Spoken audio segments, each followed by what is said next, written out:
What is up, bros? Josh here. In today's video, we're going over the currently work in progress Tier 5 Pan-European destroyer, the Visby. Now, this is going to be the Tier 5 on the upcoming tech tree, and the stats are subject to change as it is currently work in progress. The Pan-European Destroyer playstyle is going to follow the same pattern, and you'll probably hear me say it throughout this video and the other videos going over the rest of the destroyers, and that is quantity over quality. And what I mean by that is the playstyle is all about its fast, spammy torps. However, the ships kind of have the same kind of pattern of fairly low life, as you can see with the Visby right here. Decent guns, actually the guns are quite good, especially for this tier. Fairly low detection, as you see at 5.5.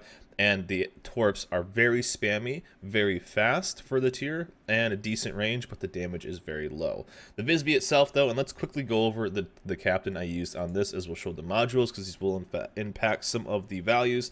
Is I'm using one of two captain builds, and really the only thing I'm changing is I'm keeping this basic captain. Now this is a 19-point captain, but I'm switching up BFT for the lower tiers. I'm taking that, and for the higher tiers, I'm actually taking up the torpedo armament expertise. I'm playing around with some other stuff right now, but this is really what I like. I'm switching this and this once you get to a certain point, and I'll kind of talk about that later in the video.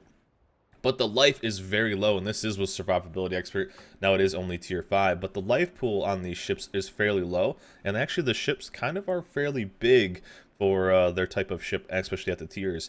So it's a bit of a kind of dangerous thing, a dangerous duo, if you will, having a low amount of HP, but having a fairly large ship. So you have to play it fairly cautiously, and I'll kind of explain that when we get into some gameplay. The guns are quite good, 120, so they're going to hit fairly hard, and 5 seconds on that reload. So we drop that reload down with BFT, so it is definitely going to help. But yeah, 5 seconds on the reload, and you'll see what we can do right at the start of the game. And pairing that with the very low detection is very nice. The Torps, now the Torps get a very low rating in this game, but the reload time is 55 seconds. Now you may ask yourself, why do I take BFT instead of the torpedo armament expertise?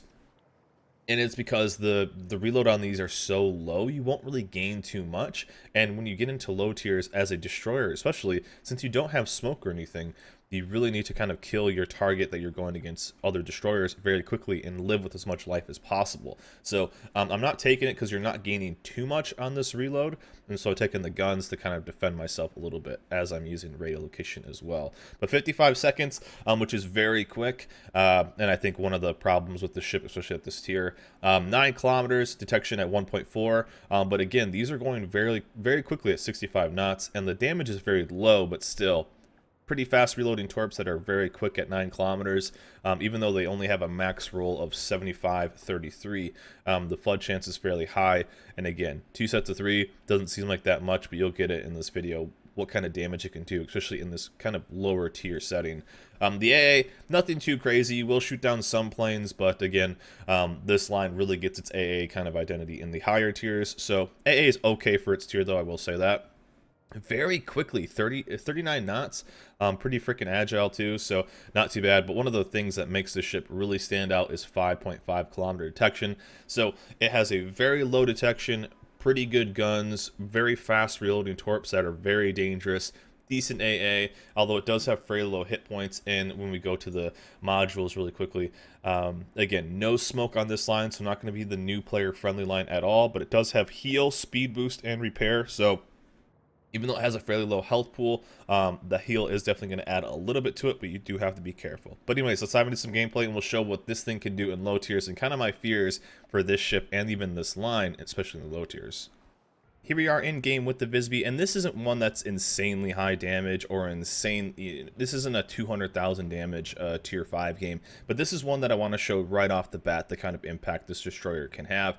And then this is one thing I'm always very careful on when Wargaming releases new ships, and this is one of my biggest fears when Wargaming releases new ships, and that is creating new seal clubbers. The things we don't need in this game is more ships that really punish new players. We already have plenty of ships at low tiers. Yes, they're very fun if you enjoy playing them, but a great example is like something like the Kamikaze R, the Minikaze, these kind of low tier ships, the Fujin, the Kamikaze itself.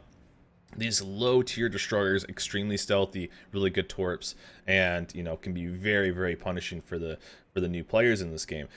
This thing though, it fears me that there is a a great opportunity for a SEAL clubber, and you will kind of get that in an example because the kamikaze we go against actually had a lot of games played in the kamikaze. It may surprise you when we see it, but he had a lot of games played, and it was something that if you can dispatch somebody like that quickly and kind of take care of that, it can be a bit of a, you know, stealthy, good guns, relatively I'll call them good torps in the fact that they reload very quickly and they're very fast, so you're almost going to guarantee yourself some hits. But yeah, having one of the stealthiest destroyers that's can in no way compete against your guns. Now obviously there is a big trade-off here, but you know, you're going in, you have some good damage on the guns, and you have the ability to just kind of pump out a bunch of damage and take out a DD very quickly and be able to really kind of recover if they don't hit you. Yeah, it's this ship can be very punishing, and not only that, my Torps already back up. That's a dead tier 5 destroyer. That's one of the SEAL clubbing DDs, and instantly I'm on to the next thing. So did I have fun in this ship? I only played it a couple times because it seemed just a bit too much for me. I think right now, and this is work in progress, so these stats are subject to change. Now these ships give up a lot to kind of these ships give up a lot to kind of do what they do, but still I think it's probably a bit too much for low tiers. And another good example is going to be this Congo when it's rotating around. This Congo is just sailing in a straight line, and this isn't a knock at the players at all.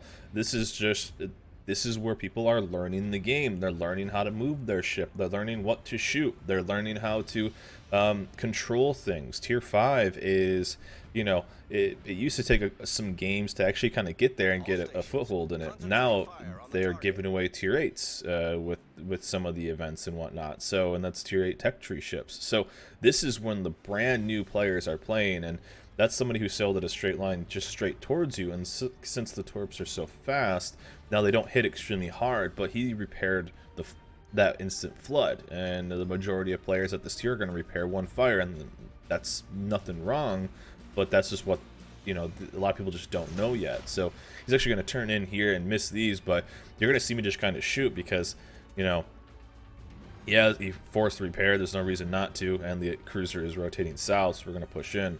But anyways, this ship is pretty strong at this tier. You're going to be able to really bully a lot of ships. You're going to be able to bully a lot of battleships, which are really popular at this tier. It's a very popular class, especially low tiers. It's the most popular class in the game.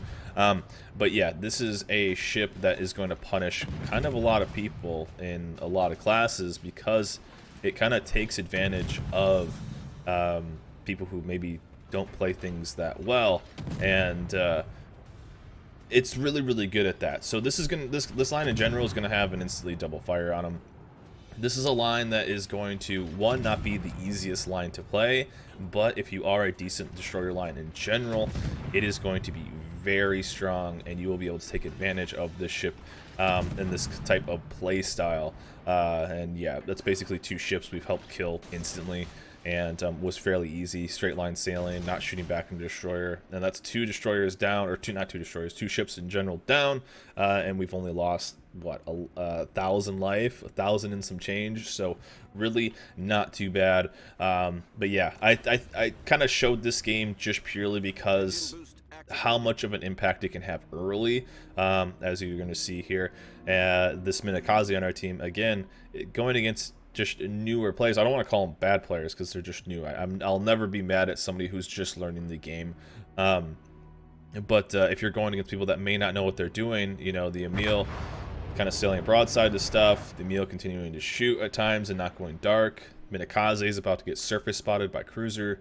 You know, you go against players like this as they're learning the game, and you play in a ship that can bully them just this much. I mean, this is a Minakaze that actually out-detects me, but since he doesn't have camo on, I actually am going to be, I think I actually out-detect him.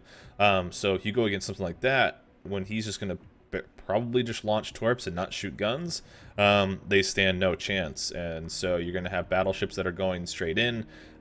This is potentially a recipe for some very punishing low tiers. And I always try to be a bit more I don't even know the right way of saying it, a bit protective over the new players. I think that Wargaming does a very bad job at kind of protecting their low tier players from seal clubbers. Just people would just, all they do is play low tier games, and there's no real policing. And I feel like it's a really hostile, especially with the high tier CV games, with a lot of people spamming CV games at low tiers because there's just no AA. I feel like there's a lot of hostility in low tiers for some new players. So adding something in just like this in its current state is probably a bit too much. And now there's a couple things that they could actually change on this ship, and it's going to be one of a few, and that'll probably be, now the detection is something I feel like they need to keep fairly low. 5.5 might be too low, but they need to keep these ships, because they give off not having the smoke and having a way to disengage, they have to stay fairly stealthy. So do I think 5.5 is a bit too low? I do, but they need something. So maybe we'll see a small jump in that, because there's still a gap for the majority of ships. And 5.5, you're getting into the IGN Torp destroyer realm, which is kind of like, they kind of need their own thing, because a Kamikaze R Fujin isn't really going to be able to, even though Minikaze, let's just use that, the tech tree, they're not going to be able to super defend themselves against a ship like this. 5 120s going out every 5 seconds, as we were chunking out for 20% of its life each salvo. This is something that is going to be able to take advantage of that, especially with the radio location, but it is at low tiers. Most people are going to have to start a new captain for this, so it's going to be a little bit trouble there.